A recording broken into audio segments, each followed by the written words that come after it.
Good afternoon and welcome to today's caregiver panel, Home Safety Education.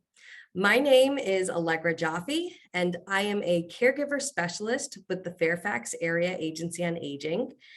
And before I introduce today's speakers, I will go over a few housekeeping items. We will allocate a few minutes at the end of the presentation for you to submit your questions into the Q&A box on your Zoom panel. Closed captioning has been activated, and if you would like to use subtitles, please turn on your closed captioning in the Zoom panel as well. That's located on the bottom of your Zoom. And today's presentation is being recorded, and a recording will be sent to all registrants by early next week. There will be a brief survey as you sign out, so please help us by giving us your feedback. It's my pleasure to introduce today's speakers, Don Ryan, Meg Hawkins, and Jessie Tamayo. Don Ryan is the Director of Partnerships with Rebuilding Together Arlington, Fairfax Falls Church. Meg Hawkins is a Community Outreach Officer with Fairfax County Police Department. And Jessie Tamayo is a Safety Educator with Fairfax County Fire and Rescue Department. So I am going to go ahead and welcome the panelists onto the screen. Thank you so much for being here. And then Don, if you want to join us as well, please. There we go. Perfect. So I am going to start us off just to share a fact. According to the National Safety Council, research has shown since 2020, 113,500 people died from preventable injury-related home deaths. This number continues to increase every year. So today, our goal is to explore some home safety educational tips and resources to help prevent injury and accidental deaths at home. We're going to start by discussing the front of our homes. Some of you may or may not be familiar with door-to-door scams or scammers. So these are folks who are going to knock on your door, offering to sell you a product or offer you a service. And so we're going to talk to Meg a little bit more about that. Meg, what are important features to have at the front of your home to keep you safe from intruders or scammers? Well, first off, you always want to keep your door locked, even if you're inside. So make sure that your door is locked, and if you use a deadbolt, make sure that it's easily accessed so you can get out as well. Secondly, you can post a no soliciting sign. This is the one that I use at my house. Oh, you can't see it. All right, well, you can't see it, but it says no soliciting, do not knock, do not ring. So you can post that up near your your doorbell. You can also post a no trespassing sign. And if someone comes to your door and you're not sure who it is, and if it is a solicitor or a scammer or an intruder, don't ever answer the door. Talk to the person through the door. And if they are someone that you know or are expecting, then you can obviously see them through your people or through a window, confirm that who they are and say they are, and also ask them for an ID. Typically, a lot of these companies are carrying around IDs saying who they are and what they're doing, who they're with and what they're doing. Terrific. So how do you identify a scammer? How would we know if they're a scammer or legitimate? So the best thing I can say is if it's too good to be true, then it is. So meaning that it isn't, if it's too good to be true, then it's just bad. I would stay away from it. Someone's going to try and sell you something, give you a discount of some sort, or hey, you need to give me $50 and I will come back with $2,000 for you. There's also possible red flags that could help tip you off to someone that's a scammer. They'll claim to be from a person or company that you know. So they might come and say they're from the water department. There's an extreme sense of urgency. There's always like an emergency, and that's why they need this money or they need this item, or they're asking for your help immediately. So something that's an emergency. And also they'll request you to give them something or get something and not pay. Like they might ask for cash, but they will sometimes ask for gift cards. So if someone is asking you, like say they did a service at your house or, something happened and they asking for gift cards, then we know it's a scammer. A real company will take cash or check or credit card. Great. Is it a good idea to use special type of locks on the door? Or I know you mentioned using a sign on the door as well, but what about in the yard? Do you put things in the yard? Sure, you can. So there's a lot of good ways to protect your house to deter criminals. One of them is always keep your doors locked, like I talked about. Utilize a deadbolt at all times. And cameras can deter criminals and help to identify them if something were to happen. So that's a deadbolt right there. If you don't want to put up cameras, you can still put a sign in your yard saying that you have cameras. Something Amazon, you can go on Amazon and it says 24-hour house is under surveillance. It's like $15. I can't tell you where, what to buy, but I can tell you that there are signs out there easily accessed through Amazon. Alarm systems are also very good. Have a whole alarm system. Utilize that alarm system. Some people will have an alarm system and never turn it on. So even when you're in the house, you can turn that alarm system on as well. And they have a setting that means that the motion detectors aren't armed inside the house. Again, if you don't want to install an alarm, you can still put a sign in the front yard saying that you have a system and it could deter a criminal. Again, something that says like protected and secured by ADT or Brinks or anything like that, under $20. Terrific. How can we help first responders trying to find the home? For example, the visible address. Should we have a lockbox with a key for a first responder and provide it ahead of time, or should neighbors have a key to help access in an emergency?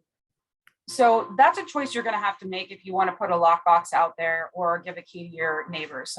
Maybe someone that you've known for 25 years, they've had your key the whole time. That's always an option, but you have to make that decision. You have to be comfortable with it. The biggest thing for us and first responders is we need to find your location.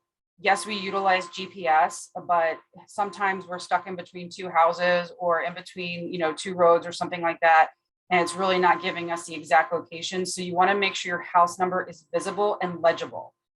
We kind of tend to shy away from the old cursive, the letters over the garage door. The older houses have that because some people can't read the cursive, or it's very hard to see in dark, even when we're utilizing flashlights and stuff. So there are door locks that you can purchase that have pin pads on them. And you can usually do like 1 to 3 codes. It really depends on which pin pad that you purchase. So say if you called 911 and you weren't able to get to the door, you could provide that pin pad lock code to the first responders or to the call taker on 911. And that way they can get in to see you. Also, they have, they're reprogrammable. So say you have someone coming by that you trust, obviously, coming by to grab something out of your home, give them their own code, and then change it back to whatever you specifically have it. In reference to hidden keys and lock boxes, don't put them in common areas. Don't put a key underneath a pot. Don't put a key underneath a rock. Don't put a key underneath your mat. That's where everybody checks to see if there's, to see if people put those keys outside. I think people tend to shy away from that nowadays. But you never know. Someone could still have one underneath their planted pot, and all you have to do is move it and you're into someone's house. It's like I said in the beginning, it's up to you to give a key to your neighbor or someone that you trust. Don't post on social media. This is a big one too for us. Don't post on social media when you're going to be away from the house. But that's more for deterring crime. Sorry, that was prior question. My apologies. But don't post on social media when you're going to be on vacation or when you're on vacation, because that lets everybody and their mom know that you're on vacation, you're away from home. Sorry about getting into the old question and the new question. No problem. No problem. Thank you so much, Meg. And Meg, it seems like we're having a little feedback on your sound. I'm going to mute you for now, but when we come back to you, we'll see if there's anything we could tweak. Don, I'm going to come to you now. And I would like to talk about the front of the home as far as the importance of, should we do modifications at the entrance if you have stairs, if you don't have railings. And so can you explain to me the importance of modifying a home entrance with ramps or rails? Sure. For many people, getting in the front door is the biggest challenge in terms of accessibility. Sometimes there's lots of steps up to the door. In other cases, in many cases, the front porch or the front stoop may have settled over time, so that first step up into the front door is much higher than code or was originally built. So there's various options for making a zero threshold entrance possible. Yes, and I see we have a few photos here that I was wondering if we could, so it looks like there's ways to just even install like a plastic step, is this to get up to one instead of Yes, making a ramp? that's called a half step. This is a plastic one you can find online for 20-25 bucks. So the idea is to sort of split the difference in the riser height, so that instead of having one step that might be 10 inches, you could have two steps that are 5 inches. So that makes things much easier. The photo on the right, one of our clients was recovering from a stroke, and he had difficulty stepping up more than 2 or 3 inches. So in that case, we gave two extra steps there to his sliding door at the back patio. Yes, and I'm looking at a few more of these. It looks like we have just installed at least one railing. I mean, if you can't have two, at least having one, correct, to balance up? Yes, one railing makes a huge difference. And again, these are relatively low cost, and that they can be securely attached to the concrete stoop and steps. Terrific. And I know we have, more pictures I'll continue to show. It looks like even over here was like a little elevator that was installed. Yes, this was someone, a wheelchair user.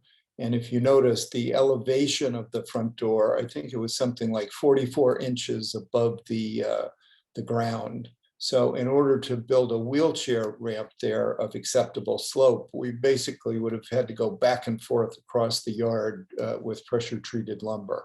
So this is an exterior vertical lift. Instead of going zigzagging kind of to make a ramp to get up there. Exactly. I gotcha.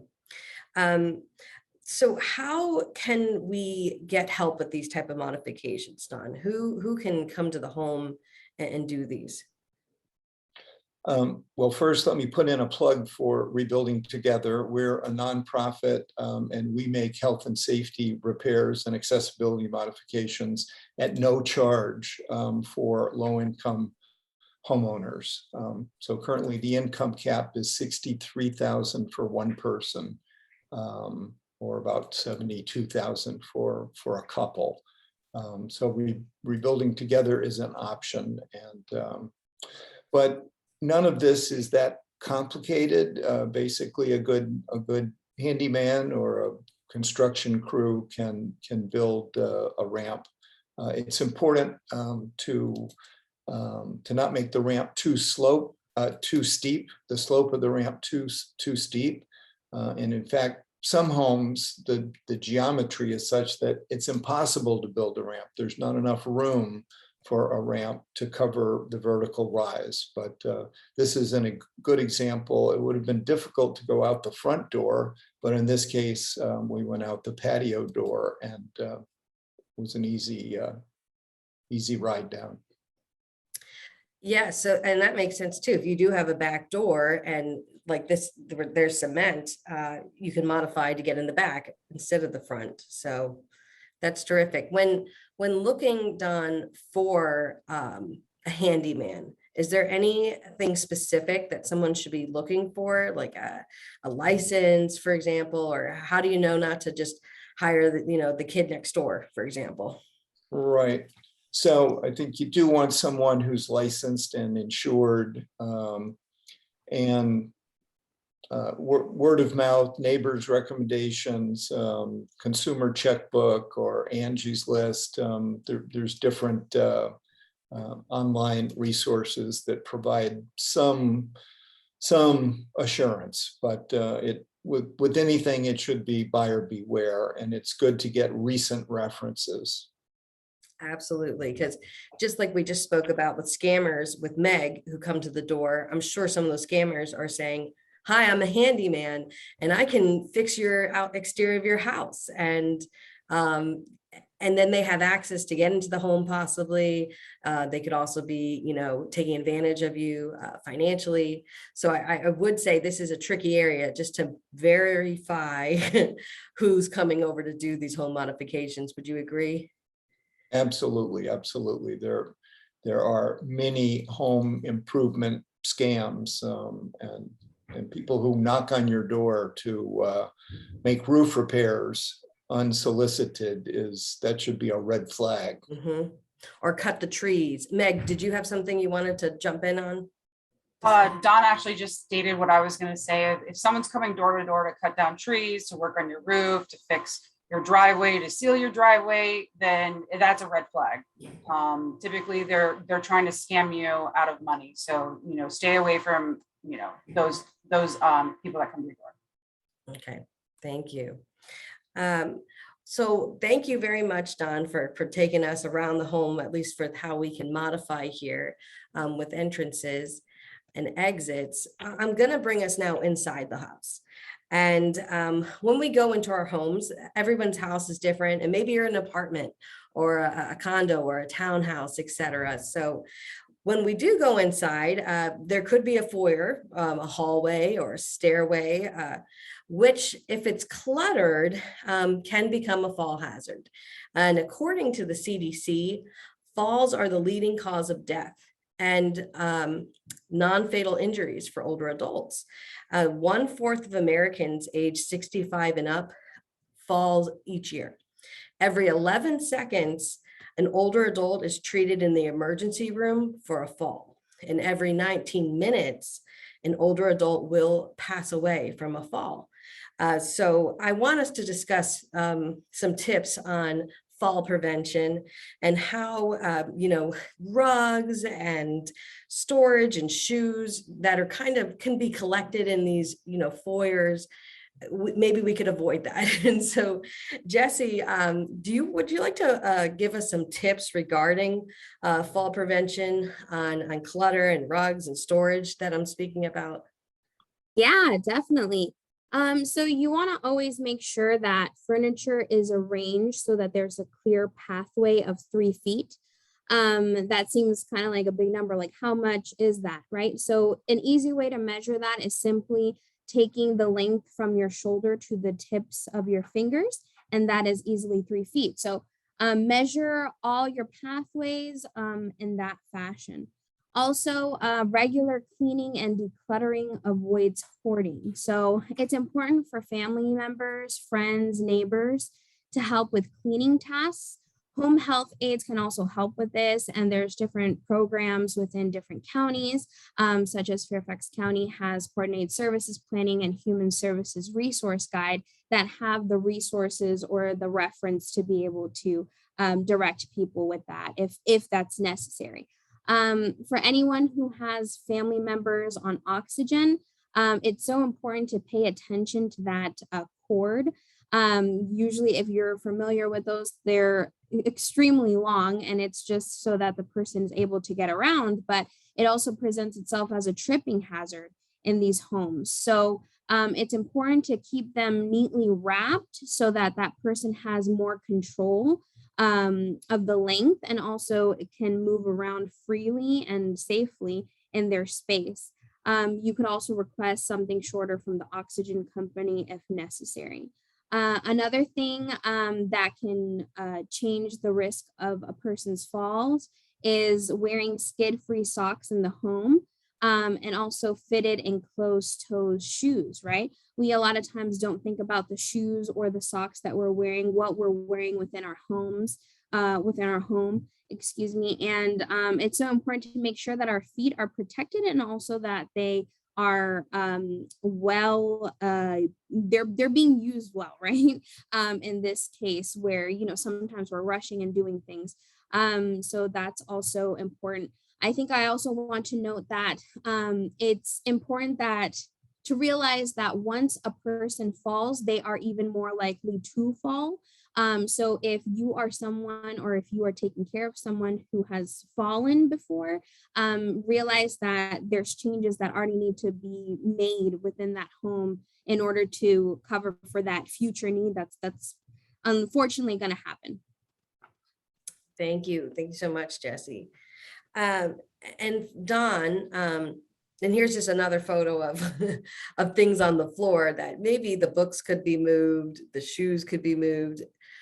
Jessie, you may have said this, and forgive me, what about rugs?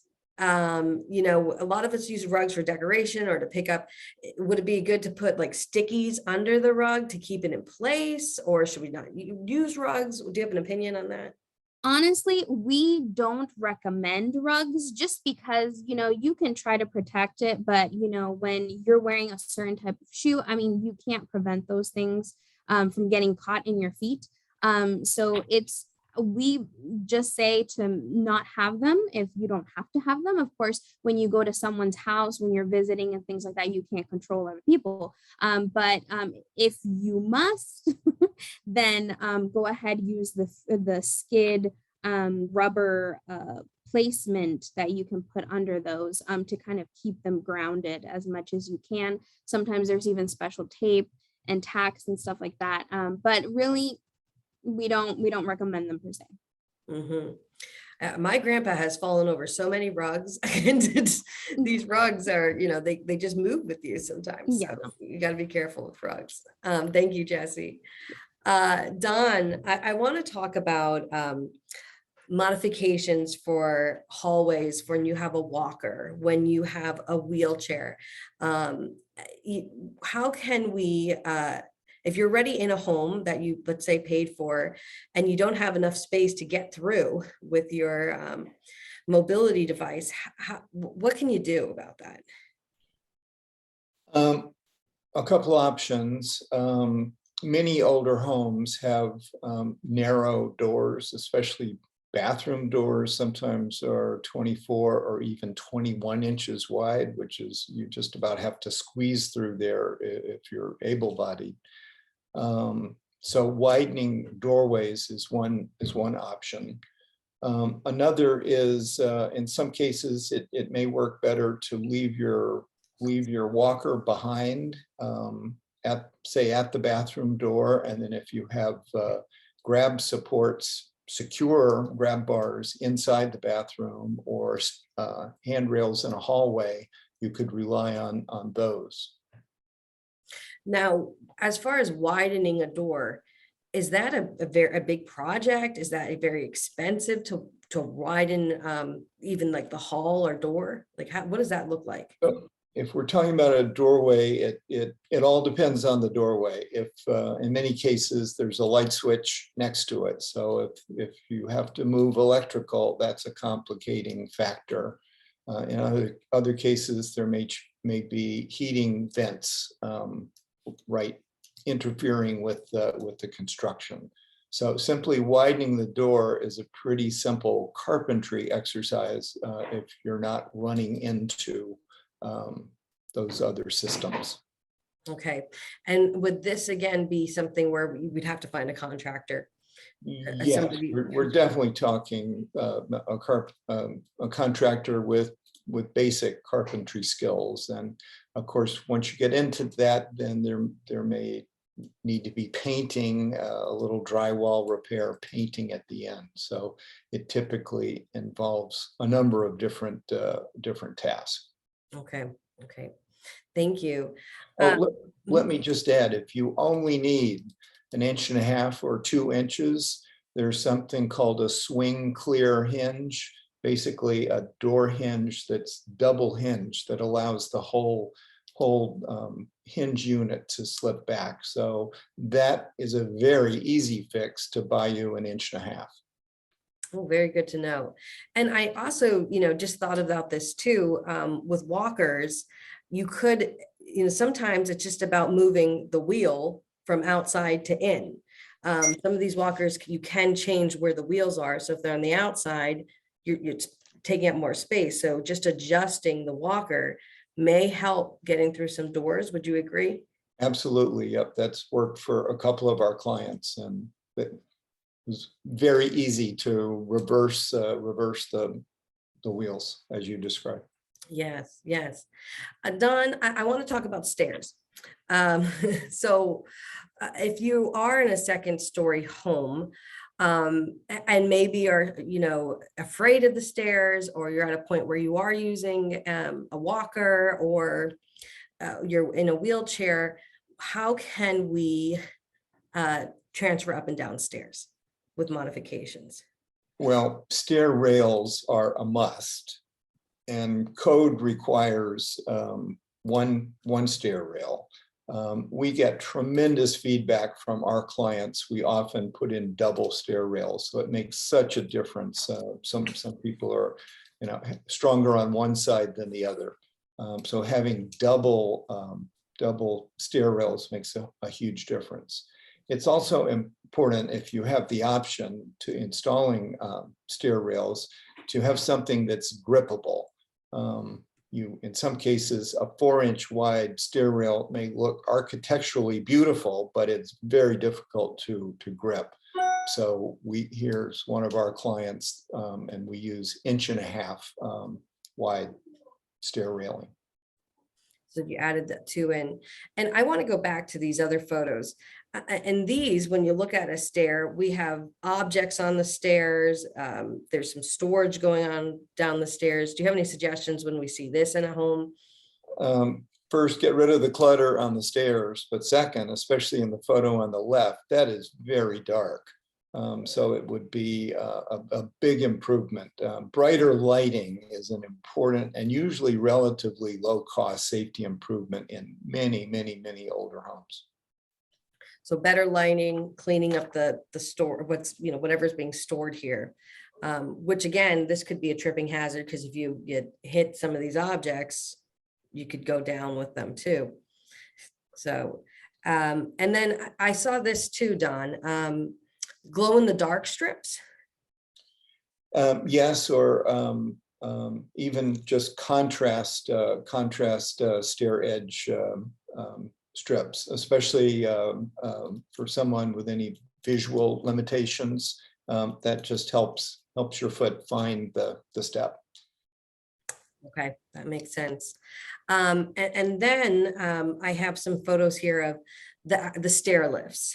What's your recommendation about, when is it time, or who can get these? Typically, a lot of people think these are, I would think, very expensive and difficult to put in. So can you give us a little feedback on stair lifts? Many of our clients debate whether or not or when to get a stair lift. And we've heard the advice of physical therapists, it's use it or lose it. So as long as you're able-bodied and you're able to make it safely up and down the stairs, that's a form of exercise, if you will, and contributes to muscle tone.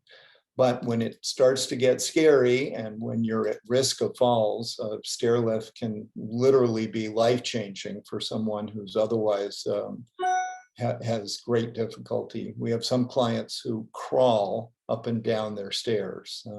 They're clearly in need of a stair lift.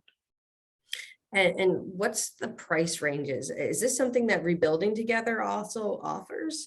Yes, we have some volunteers who have mastered stair lifts only at one particular brand and only on a straight run of stairs.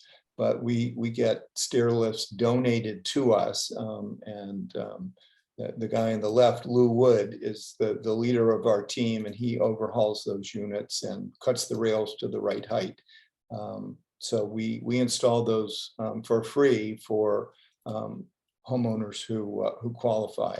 The market value of that would be, for a straight run of stairs, something around $5,000. Okay. Okay. And for the most part, are these stair lifts something too that you have to keep charged, or are they like just plug in somewhere? They do plug in. It's low voltage wiring. They have two very powerful batteries. So once a stair lift is properly installed, it should be good for several years. The batteries are constantly charging when the unit is either at the top or the bottom. Okay, but is something that you need to keep maintenance of, because you would hate to be stuck, I'm sure, on the stair or have it not work one day, right? And Yes, and one question is if the electricity is out due to a storm or whatever, the stair lifts typically have 10 or 15 runs left in them with the batteries. okay, good to know. Thank you, Don. We're going to go into the kitchen now. And so in the kitchen, I wanted to talk to you, Jessie, about some tips on education about kitchen safety. Yes. So unattended cooking fires are the leading cause of home fires nationally. So you can actually reduce this by staying in the kitchen while cooking, right? How simple. That way you are aware of what's happening in real time. Also, we suggest using a kitchen timer. That way you don't forget something in the oven and you don't get distracted easily by just anything. Keeping the stove area clean always, right? That means cleaning the crumbs, right? We underestimate the power of crumbs when it comes to fire, but they can do damage. Also clean from objects such as oven mittens, plastic containers, utensils, and such those things. Terrific. I had a question about when do you replace or check smoke alarms? Good question. So your smoke alarms, you are supposed to check them once a month, every month, right? You can keep count of this by keeping a calendar or keeping an alarm on your phone with the calendar. Also, I want to point out that this can be a fall risk for older adults and the disabled. So it's important for someone else to take the responsibility to do this. And you also want to replace any smoke alarms that have been in your house for 10 years. That's their expiration date. Even if the battery seems to work, even if it's not chirping, you want to replace that smoke alarm. Also, if your smoke alarm is chirping, then that means you have to change the battery if it's been less than 10 years. And again, checking your smoke alarms once a month. Something else that I also want to talk about, which Allegra has pulled up on the screen right now, is Fairfax County's free smoke alarm program.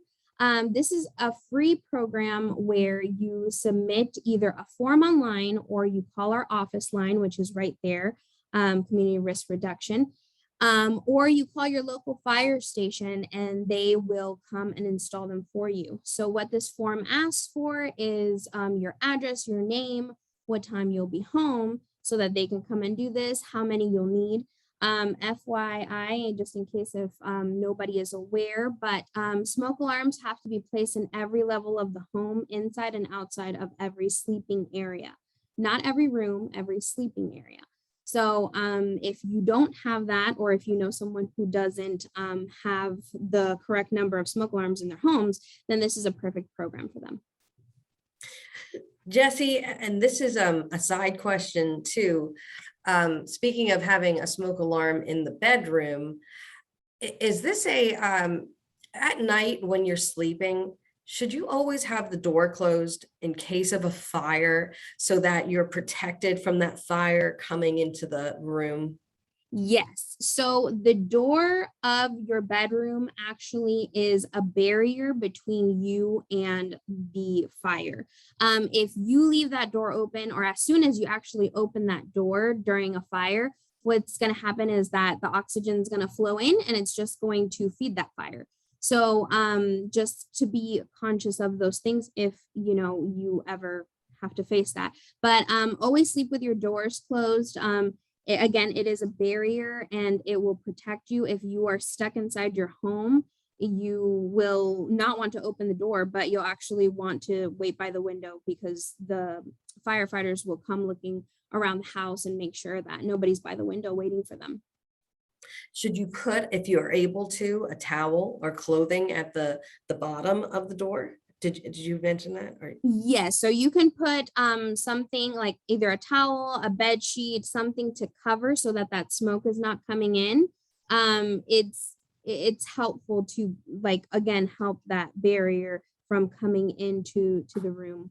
okay, thank you. I know that wasn't on the list, but I just thought about that too while you mentioned All bedroom. good. So another question we had, and you may have mentioned this, so I'm just going to bring it back to light, was are house fires, the cooking, sorry, let me rephrase this. As far as cooking incidents, is that one of the main reasons for house fires? Is it a cooking accident? It's a majority. It's a pretty big number. The reason of these home fires is because the unattended cooking. So it's just because people are distracted by something, or people don't realize how long something's been on the stove. They walk away for a second, or are trying to multitask. You know, it's something as simple as multitasking. It's just the fact that it's unattended and it eventually burns. Okay. And speaking of house fires again, clothes dryers. Now, potential other fire hazards. I've been hearing that, dryers not taken care of is one of the main reasons for a house fire. Is that correct?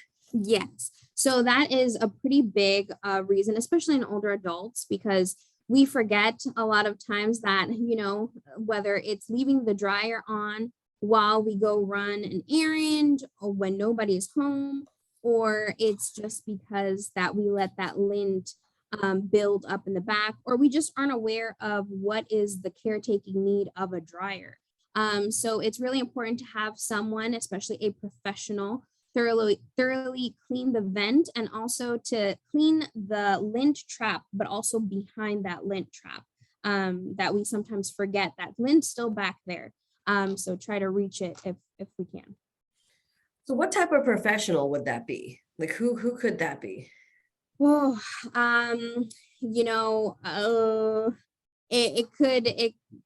professional, it doesn't, I guess, have to be. It could be a family member, anybody that can reach back there, because obviously people who, older adults or anybody who's disabled, might have trouble reaching, in the back of the dryer. So necessarily not a professional, but just someone who's capable of being able to reach that and make sure it's cleaned out. Mm-hmm, mm-hmm. And Don, I know too that you have some, you check this as well with these lint dryers, with the drying machine here. Back here, you can see some of these can get broken, I suppose, in the back, and they're not getting, what do you do when that happens? And I'm sorry to throw you on the spot. No, I just want to emphasize there's a need to check both inside and outside. So, every time you use the dryer, you need to remove the lint from the lint screen. And as Jessie said, check behind that. But another easy check, in most homes, it's easy to figure out where the dryer is exhausting outside, where your flapper is. So the easiest check that anybody can do is turn on your dryer, go check outside and see if you have a strong hot airflow. If you do, that means the system is working okay. If you don't, that means you got a problem that you need to deal with as soon as possible. So the photo on the left there, the problem is that a really cheap material was used for the dryer duct. So we find hazards in 1/3 of the homes that we visit. So in this case, the dryer vent needed to be updated, upgraded to rigid metal or a very heavy flexible metal. The foil ducts are a disaster. Is that an easy fix, Don, to replace these, or is that something that you really need to hire somebody to do? You need a handyman to just usually getting to this behind the dryer. It takes a lot of jockeying around and sometimes a bit of acrobatics. So you need a handyman to do that, but it is a relatively simple process. There's a clamp on each end that needs to be tightened with a screwdriver. But again, the importance of using the right materials. Mm-hmm. And Jessie or Don, just how often should we be checking this?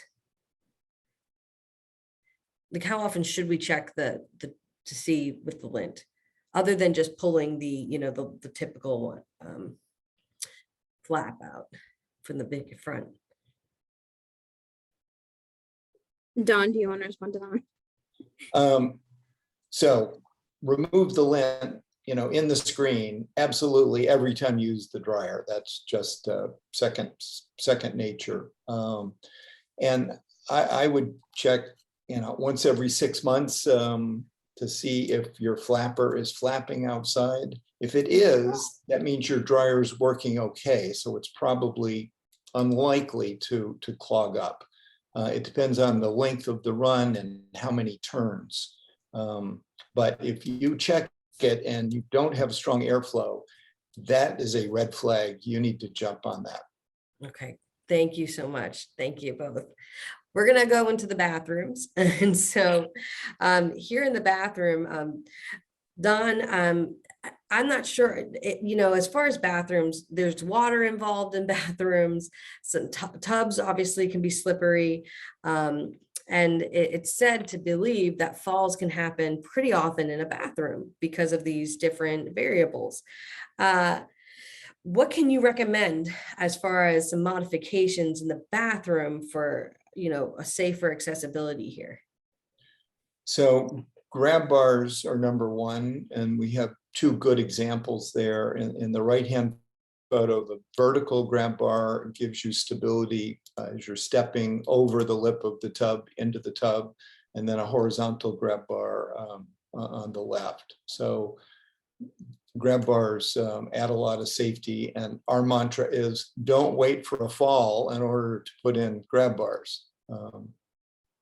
And what about the toilet raised? The toilet So raised? many older homes have what we call munchkin toilets. They're maybe 14 inches, 14 and a half inches off the floor. And all toilets that you buy new today are what's called comfort height, 16 and a half inches. And an inch or two makes a huge difference on creaky hips and knees. So replacing the toilet is one option for raising that height. Here's a photo of a toilet safety frame that sits securely on 4 legs over the toilet. There's different kinds of designs, but and again, the arms there give you leverage for pushing up. Even shower heads, for example, that could be a pretty, as far as making the shower head with a hand so you can move it around. Would you recommend those? Yes, the handheld shower head makes bathing easier, especially if you're using a shower stool or a shower chair. What's your thoughts as far as motion sensor lights in the bathroom? So if it's nighttime, or is that something necessary? What's your thoughts? First, don't let me forget, night lights are a great safety addition, very low cost LED lights. And motion detector lights are another option if someone has difficulty using the light switch. It's seamless to have a detector light come on when you enter the room. Do you have an opinion on whether we should use the shower mats or rugs? Should those be removed? Is there a way to keep it, how do we have a non-slid surface in a shower without having a rug that could flip on us? Right. So the last thing we want is a slippery floor surface in a tub or shower. So the tile floor, like we see on the right there, probably has enough texture that it would be relatively safe. In a conventional tub, usually you need some additional traction. So putting down a mat is one option, although they require frequent cleaning, or no slip strips, basically typically clear strips that you can barely see that adhere to the the tub, make it safer. Okay. And how, as far as cost, and we will get to all the questions at the end, but we did have a question pop in that's relevant. How much would it cost for a grab bar, for example, and how much is this going to cost to make the bathroom have these modifications? So I first think in terms of material costs, because we rely mostly on skilled volunteers to make repairs. The materials, a grab bar typically runs from $20 to $35, something like that, depending on the length. So I would think installed, and they typically take a half an hour, 45 minutes to install. So it's a relatively small job. So I would think a good handyman could do a grab bar for $75 or something in that ballpark. If you're a renter and you can't drill, what are other options? For example, the suction cup grab bars, if you can't drill into your shower.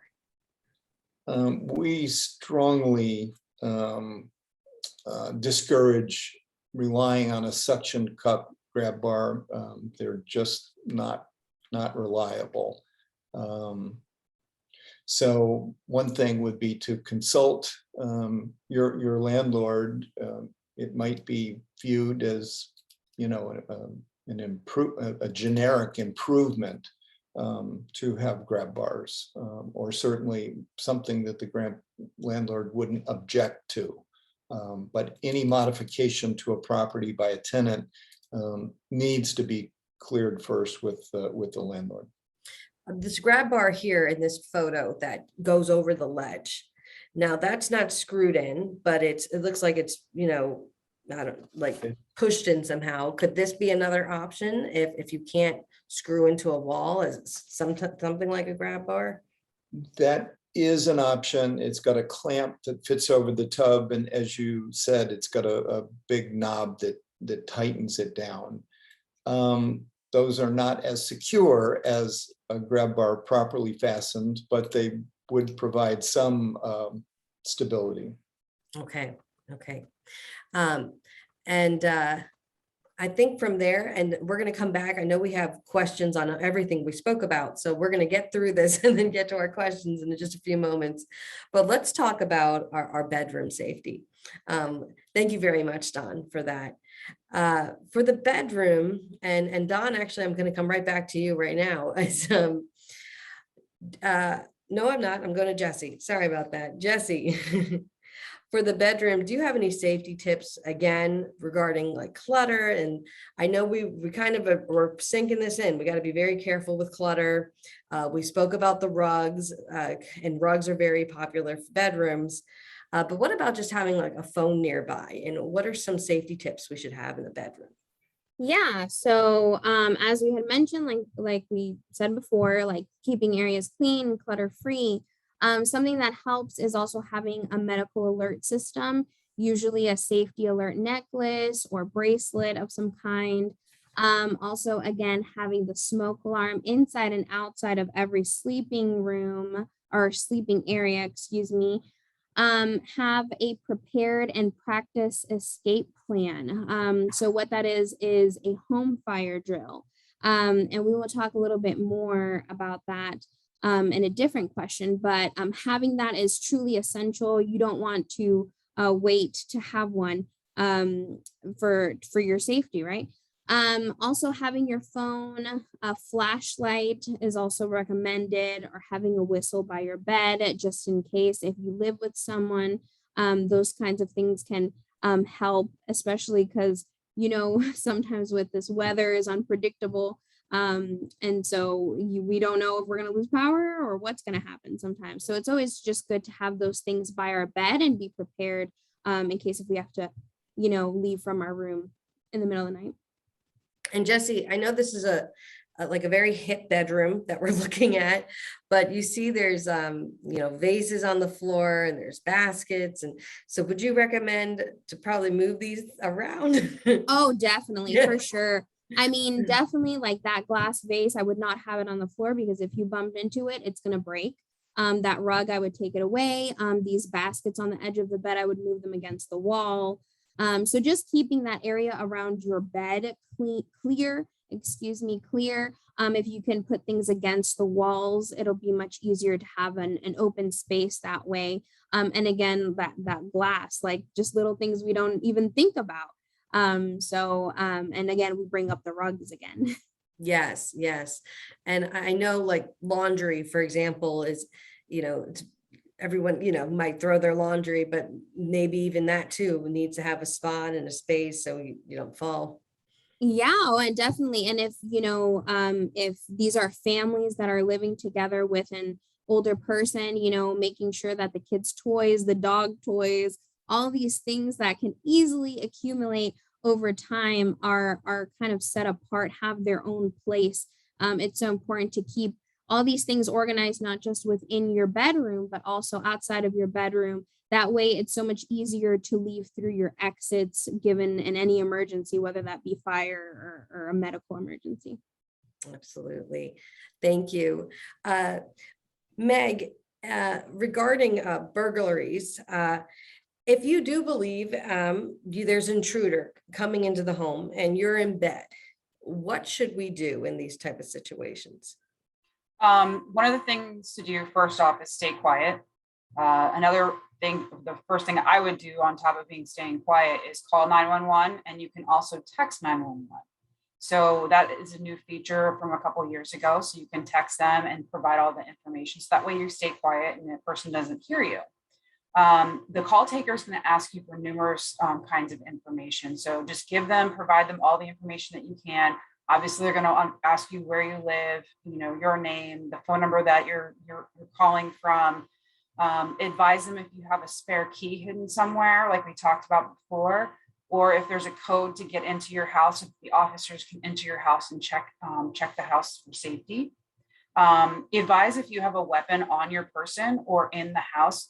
As officers, we want to make sure we know if there's any firearms in the house, or if maybe you have one on you for protection purposes.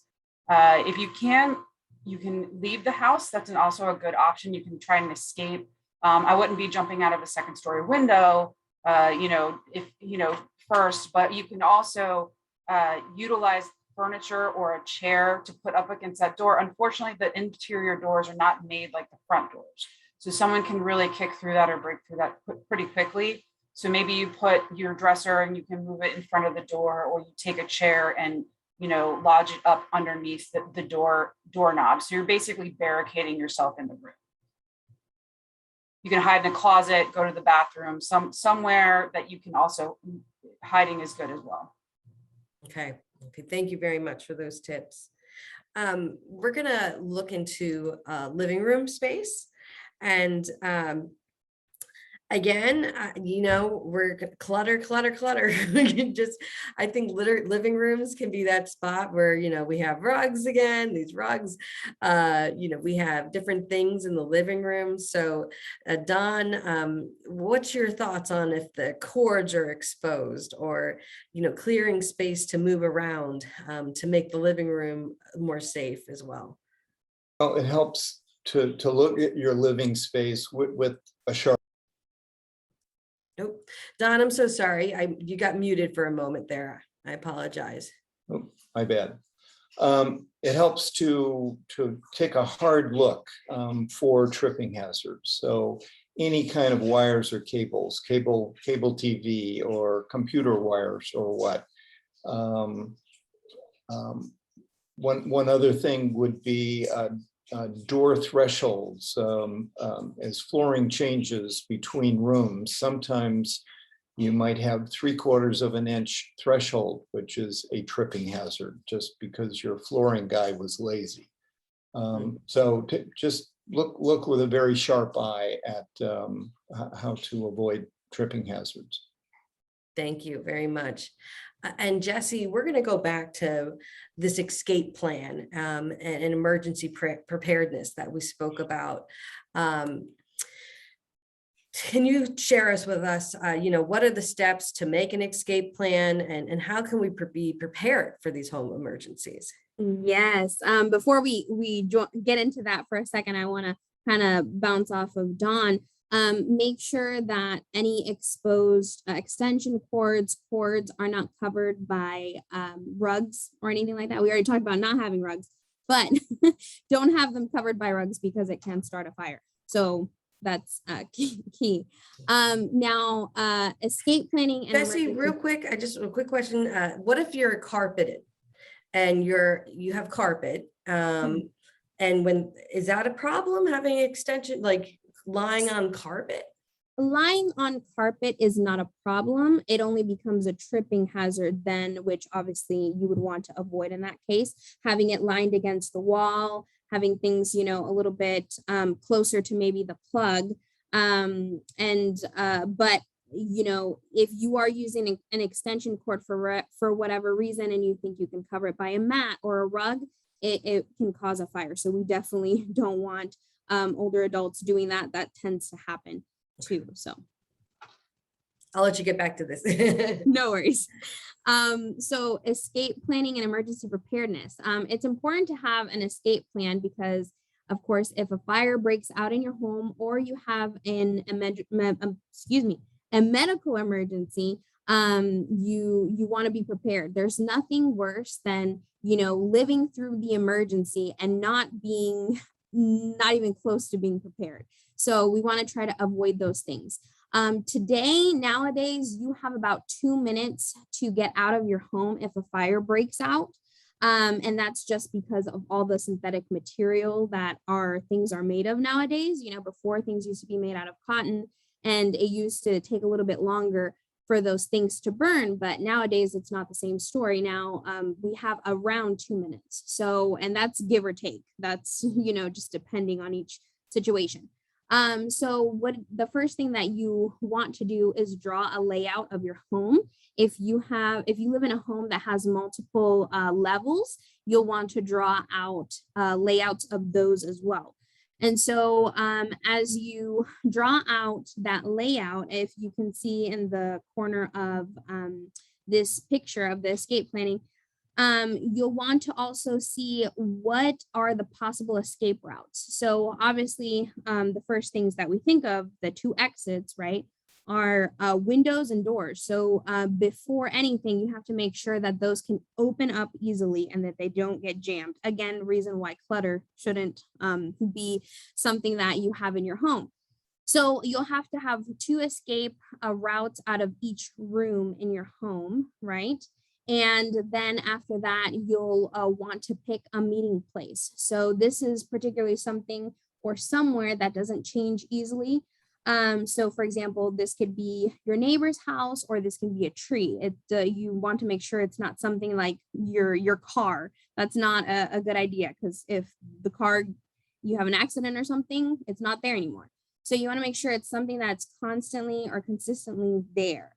Right. And then after you have all your layouts, you have 2 ways out of every room, and you've checked that everything kind of opens up properly, right? You'll want to practice it. So practicing is not always easy, right? Sometimes the plan that we've laid out in our head is not the plan that actually works for us. And, the mobility issues, if there's hearing issues, there's so many things that can come up during practice that you'll need to adjust that plan for. So once that plan is set, once it works for you and your family or whoever lives in the home, then you'll want to practice it twice a year to make sure that it's up to date and it's still current for everybody's situation. A question that kind of gets brought up a lot is the fact that what happens if the person is in a wheelchair, or they are hard of hearing or anything like that. So we always say to that is to practice and try to find a way to help that person. If that person lives by themselves, that makes it a lot harder for the firefighters to help, even in a medical emergency. So something to just kind of think about and try to work around. You can always go to your local fire station and show them your escape plan, and they can kind of give you some feedback as to what might work better, but it's up to the person and the people who live in the home if it works for them. Also, something that I want to talk about for emergency preparedness is file of life. This is a little magnetic packet that is placed on your fridge. On this page, you'll have your personal data, like your name and your doctor, your medical condition, allergies, medications. This helps the fire department move quickly if you're not able to speak, and helps keep all of your personal information organized on one page.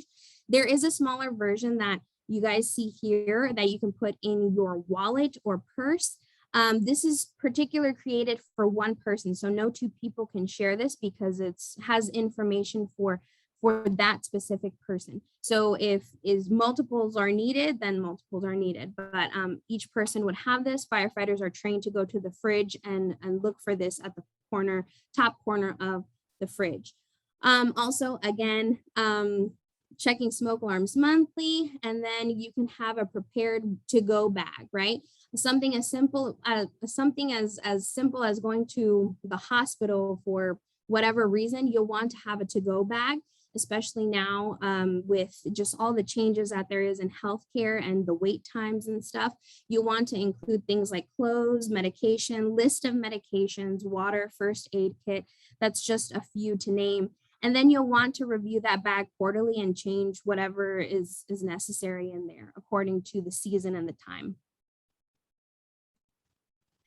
Thank you, Jessie. And how do we, and you may have mentioned this, how do we get a file of life? Do we call someone? So this program is particularly for Fairfax County residents. There might be other things similar to it for other counties, but this particular file of life is only for Fairfax County residents. So you would call our line, which we will give to you at a different time, but the line, and you would call and we would mail it to you, or you can go to your local fire station and obtain it there as well.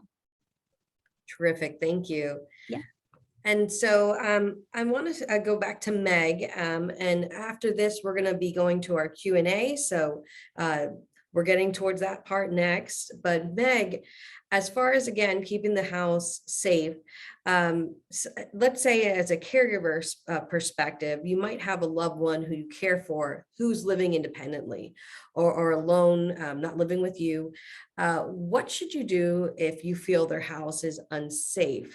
For example, cluttered, like this photo showing, but they don't want to change it and they don't want help. You know, as a caregiver, what can we do?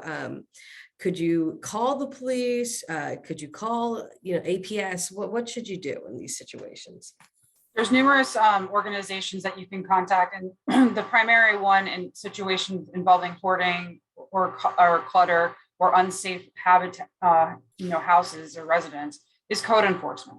And who works with code enforcement is actually the police department, the sheriff's office, the fire department, and numerous other organizations that go in and they will assess the house to make sure that it's safe for people to live in. Also, there is adult protective services, and it can be an anonymous, notification. So if you don't want maybe it's your neighbor and you don't want them to know that you called, you can anonymously, file a complaint or a report of such a thing.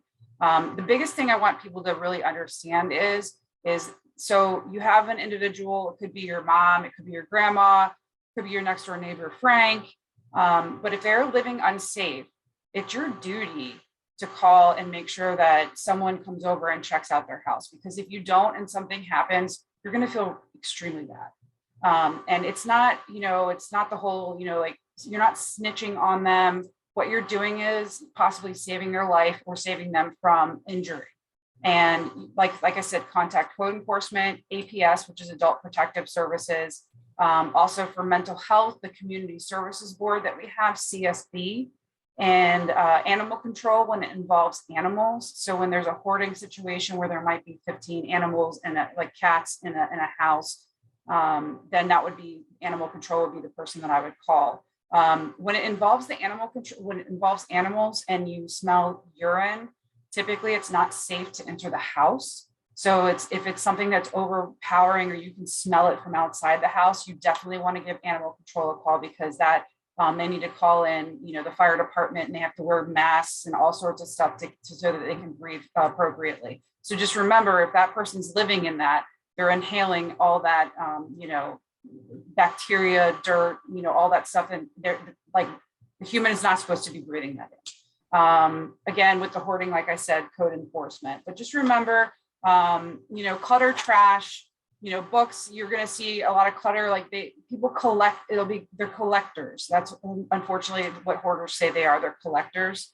It could be trash, food, books, mail, boxes, like plastic bags. And they're usually piled up around the house, and you could have varying degrees. Like, this is not so bad. Actually, this picture is not so bad, but I've been in houses where the trash line is almost at the countertop that you have, and everything you're stepping on is just trash and clutter. And that's very dangerous, obviously, for falls, for maybe something falling on an individual, but you'll have varying degrees of hoarding. Also, it's a fire hazard. If something catches fire, that I'm sure Jessie will agree with me, that house is going to go up pretty quickly. And also could collapse, especially on a senior. There have been cases where individuals haven't been heard from in months, and things have collapsed on them and they have ended up dying, which is a very sad situation. If you do smell urine or something with the cats in the hoarding situation, you just call our non-emergency number, or you can utilize 911, but we really try to keep those for emergencies. But our non-emergency number is 703-691-2131, and you'll reach everybody that you need to, fire, EMS, and police, through that number. Perfect. Thank you so much for that information too. And all the registrants also got a resource list this morning. If you did not get it, please feel free to reach out to me, and we can make sure you have these resources or phone numbers that you may need for you, your neighbor, your family, etc. So at this point, I am going to invite our audience to submit your questions. You can use the Q&A box on your Zoom panel to do that. We have a few questions that came in, so I'm going to start from the top. I'm going to read the question, and if you are able to answer, just whoever would like to answer these. Can homeowner associations ever deny someone in their community the right to put up rails, ramps, etc.? So can that happen? Or is there anywhere we could check? Yes, thank you, Don. I'll take a swing at it. Many of our clients live in communities with a homeowner association that has a process for review, typically architectural review and approval. We've never been denied exterior handrails or that sort of thing. But I guess each homeowner association is subject to its own norms and personalities. And okay, and maybe this even is something. Yes, Meg. I would also reach out to the local, or the actually it's a federal law, the Americans with Disabilities Act, and see if they can provide some insight when dealing with like rental properties or HOAs. Mm-hmm, mm-hmm. And even calling Fairfax County themselves, we do have different departments that work in codes, and so that might be another avenue if that's becoming a barrier for you to come to. And again, feel free to reach out to us if we can help you more with that. This one's for you, Jessie. Can you get more than one free smoke alarm? Yes, for sure. Because again, we want to have those on every level of the home and inside and outside of every room. So that of course, multiplies the amount of smoke alarms that somebody could need. So part of the form that you will submit, if you do it online, or even if you call the local fire station, they'll come prepared with how many ever you might need. By asking you questions, and on the form it'll ask like about how many rooms and how many levels and things like that. Thank you. Another one for you, Jessie. Are free smoke alarms available that also detect more than smoke? And are there speaking alarms? that are available? So I'm glad you brought that up because I meant to say it. There are hard of hearing smoke alarms that are placed on the bed, and they'll shake the bed. So if anybody is interested in that, you would also just contact our line for that. And again, that's free. For the, like, I'm assuming they want to know maybe about carbon monoxide alarms. We do have those. Those are, you know, we don't promote them or anything like that because not everybody needs one. But you could call your local fire station and ask them directly, and they should be able to provide those for you as well. Okay. Another one for you. Oh, yes, Don. Mhm. Just add on carbon monoxide, if you do have gas or oil heat, you do need a carbon monoxide detector on every level of the home. Thank you. Thank you. And the new ones have 10-year batteries so that, you know, it's a single install. You don't have to fuss with changing batteries. Terrific. This question is, ADA recommends electric stove and oven to help prevent fire from gas. How likely is an electric fire? To prevent, honestly, I don't know the exact number, but I can tell you right now that it is not going to prevent a fire from happening, simply because those burners can actually become a lot hotter than just a regular gas stove. And because they're always, if you look at the way that they light up, they turn on and then they turn back off. They turn on and then they turn back off. So they're even though you set it to a certain temperature, they're actually a lot hotter than what they're saying they are. So they're not that much safer. But what was the? I'm wondering if I'm getting at the question. Let me repeat it just in case. So ADA recommends electric stove and oven to help prevent fire from gas. But how likely is an electric fire? Yeah, so how likely is the fire? I wouldn't be able to tell you that in comparison. But for sure, I want to tell you that it doesn't really make that much of a difference. I mean, and it depends also what kind of electric stove you're talking about. Sometimes you have the ones that are the flat tops, sometimes you have the ones that are the coils. So either way, I mean, it makes it a lot harder. If you're interested in me finding out that information, I could definitely ask a chief and look further into that. And you can contact me for that specifically if that's a concern. Yes, but I'm assuming too, though, the fire safety tips you gave in the kitchen treat it the same way, whether it's electric or stove, you know. Oh yeah. Go about it the exact same way, correct? Oh yeah, for sure. Yeah, I mean, keeping that kitchen clean, keeping that area clean from utensils, making sure you're in the kitchen, using that timer, being aware of what's happening, the medications that you're taking, make sure you're not cooking while you're sleepy. All of those things make all the difference, you know, and at the end of the day, it narrows down to how you're doing it versus maybe what you're using. Yes, yes. Thank you. Don, this question's for you. How much does a vertical grab bar cost? I know we spoke about grab bars in general, but they want to know a vertical one. Possibly they're referring to what we call a super pole, a vertical pole typically put beside the bed to provide leverage getting in and out of bed.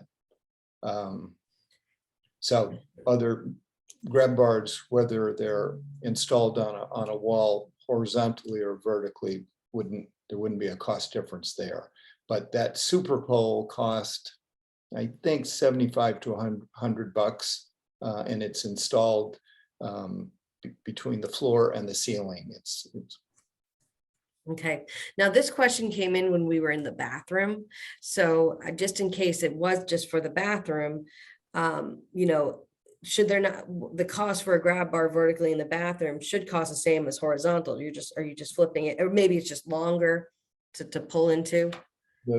the length of the grab bar, they become incrementally more expensive the longer the bar, but okay, thank you.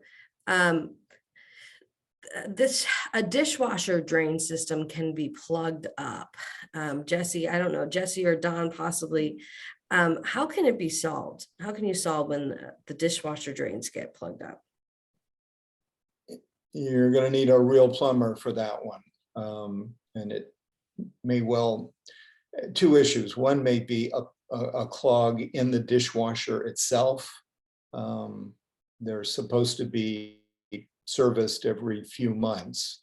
But a greater problem would be in the drain itself, which might be an issue of the house drain system. So either an appliance, a dishwasher appliance repair person, or a real plumber.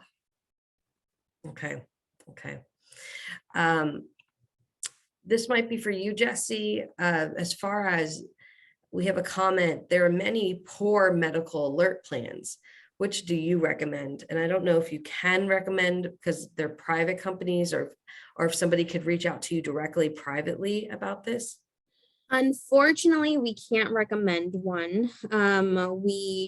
It's not something that we promote as the fire department. It's not something that we particularly focus on either, unfortunately. So wouldn't be able to answer that one. Okay. Sorry. Okay. Jessie, for you too, microwave related dangers and problems. As far as just relation to electric installation in older houses, is that a problem too, as far as new microwaves being installed into older houses becoming a fire hazard? Not that I'm aware of. We really don't hear about that. Usually like the cooking has to do with the stovetop things, like stovetop cooking, excuse me, but not really related to the installation or really microwave, unless it's like leaving a fork or, some aluminum foil in there, that can cause something else, to burn, but not the installation of it. Okay.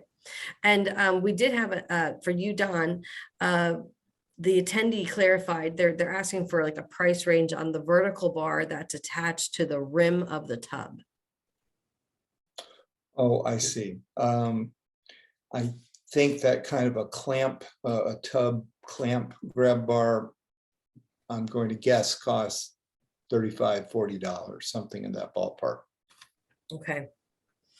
And Don, for you, as far as exterior home safety, we didn't get to that during the presentation today, but for exteriors such as the gutters, maybe you have a shed in your yard. Do you have any home safety tips on how to keep those intact or how we should upkeep that? Oh, I would just say generally moisture is the root of all kinds of health and safety issues and structural problems in housing. So to pay close attention. So gutters need to be catching water and downspouts need to be carrying it away. So it's a good idea to take your umbrella on a rainy day and go check to see how your gutters and downspouts are running.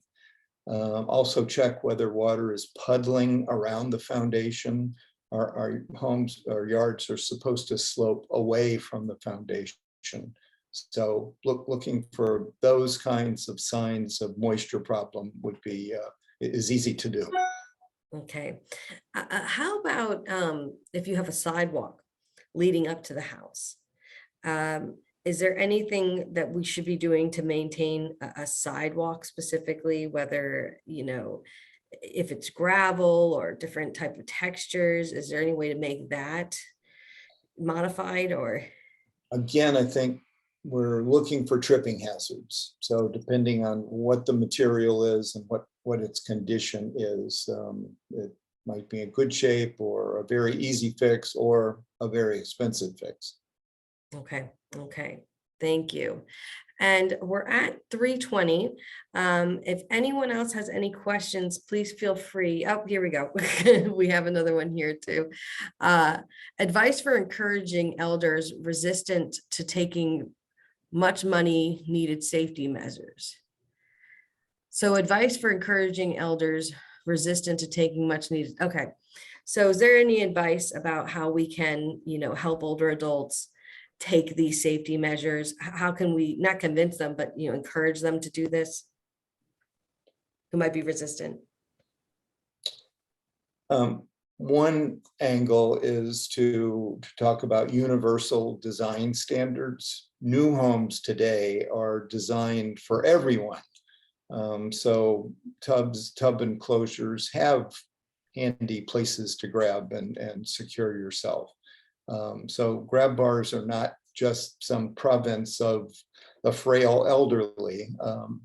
Everyone needs grab bars for safety, and don't wait till you fall to get a grab bar.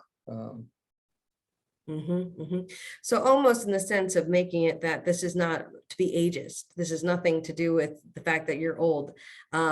Every age, all these safety tips we just talked about should be used for all ages, really. It really doesn't matter how old you are. What do you think, Jessie?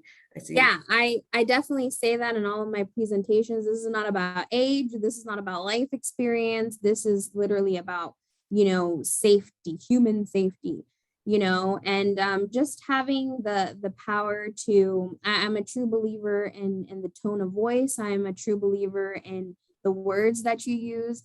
I have a dad who's 79 years old, and I have to be patient with him and give him some perspective sometimes, and say, this is not just for you, but this is also for me as well, to know that, we are doing what we can for you, and for me to know what's happening. So just giving that a little bit more perspective, because, it's really hard to lose that independence over time and just feel like you're not able to. So just giving that perspective sometimes can do it. Yes, Meg. I have a quick question for Jessie. I know we're talking about houses, but with the file of life, don't you guys have the yellow dot program, which is basically the same thing to go into a car? So no, we no longer have the yellow dot program. That's something that was has actually been kind of done in, like, I think since 2019. It was right before I came in. So I don't know the exact time, but I know that it stopped around that time. So it is no longer a program that we use. It's no longer something that the firefighters are being trained on or they're looking for in cars anymore. There are people who still use it. So, I mean, technically if it's there, it's there, but for the incoming firefighters, they're not receiving that training. So it's not something that, is being kept up with. So if essentially they could take the file of life, an extra one, and put it in their car to solve that problem. Yeah, definitely, for sure. I mean, I don't want to say this, but we don't necessarily limit, anyone in certain situation and cases. Some people write on their file of life with pen when it's actually supposed to be written in pencil, so that, any adjustments can be made over time. And we eventually give that person another one because they do need it at the end of the day. So but again, with that packet comes the one that goes on the fridge and the smaller pocket version. So you would be getting 2 in that one. Thank you. For you, Dawn, a question came in. Does Rebuilding Together help people who rent or just homeowners? So traditionally, our Rebuilding Together affiliate has focused on low-income homeowners, but we are just starting a pilot program to do accessibility modifications for low-income tenants. Oh, great. Okay, good to know. Thank you. And I'm going to go ahead, if we're not, I think we're about out of questions here. So I'm going to wrap us up. We have 5 minutes till 3:30, so we did great on timing today. As you sign out, there will be a brief survey.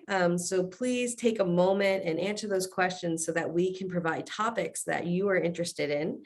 Ron, Meg, and Jessie, I want to thank you all so much again for sharing your knowledge and your expertise with us today. It was a terrific session of lots of tips and resources and new things for myself too, to take home and apply. And to everyone in our audience, I thank you so much for being here. Our next caregiver webinar will be on July 20th from 12 to 1 p.m. on adult service options for the aging. I hope you can join us then. I hope everyone has a great afternoon. Thank you so much. Take care. Thank you, everyone. Thank you.